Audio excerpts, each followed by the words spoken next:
All right, you're looking live at the president. He is speaking in Boulder City, Nevada. The president is kicking off his energy policy tour over at Copper Mountain Solar One, but not without a little bit of controversy. You see, this plant received roughly $50 million in tax credits, and it currently employs all of 10 people full-time. Republican Congressman Darrell Issa, doing the math, doesn't like the final figures. But Congressman, in the course of those remarks, the president more or less saying, it's time to, continue doubling down on solar. It's very, very promising. Less so oil. What do you think of that? Well, I think the president wants to have it both ways. He comes to us in the State of the Union, takes credit for fracking something that was researched and finished long before he finished high school. And in fact, then he comes in and wants to take credit for failed programs.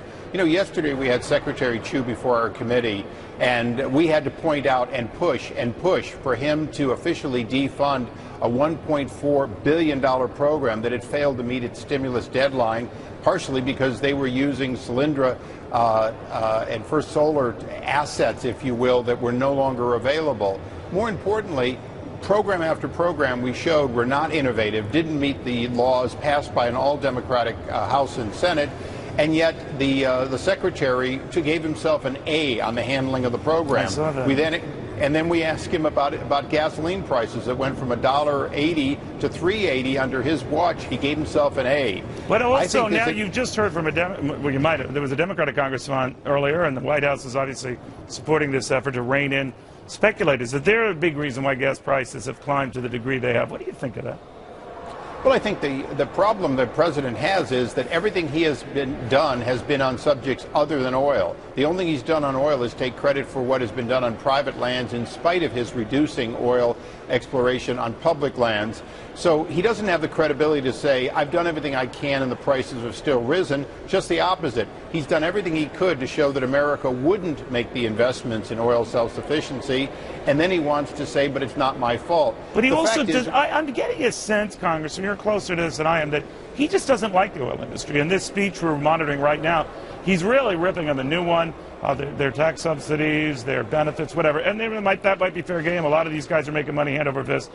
But when he's talking about he's been friendly to oil and open up more drilling, and then with the other hand he's rapping on the new one saying that they're more or less greedy, selfish, with a backstop of solar panels behind him, I'm beginning to think he has favorites in this energy race. Well, there's no question he has favorites. Remember, cap and trade was something he tried to push through that would have necessarily added a great deal of money, probably over $1 a gallon, to the cost at the pump today. It would have added cost to natural gas. It would have added huge cost to home heating and electricity if it was from coal. And as you know, 51% of our electricity comes from coal. This president hates carbon. Now, Al Gore hates carbon. I'm sure that many people agree that global warming is caused by CO2. But the fact is, he's got to live with what he views as his policies. His policy is anti-carbon, pro-photovoltaic and other renewable, and that's fine, except the fact is that the American public gets its energy and will for the foreseeable future predominantly from fossil fuels, and he's not doing anything to make sure we have an ample supply to keep the price down. We had Secretary Chu, and he admitted that. As a matter of fact, when the Democrats talked about the amount of subsidy... Do you think Chu should go, by the way? I couldn't quite get from the hearing whether you thought he should go. I think Secretary Chu desperately needs an administrator beneath him that can make the trains run on time, that can make sure that programs are honestly administered. I think he's a brilliant scientist. I called him probably the smartest man ever to be the Secretary of Energy. The fact is, and that proves that you don't need to be an Einstein to run a cabinet agency. Well, exactly. Thomas Jefferson was brilliant, but he died bankrupt. The fact is the administration is doing a bad job of administering in spite of the fact that this is a brilliant scientist. I like Stephen Chu personally, but the job that's been done is not an A by any fair grading standard. Okay, maybe an incomplete. We'll see. Congressman, thank you. Very good having you.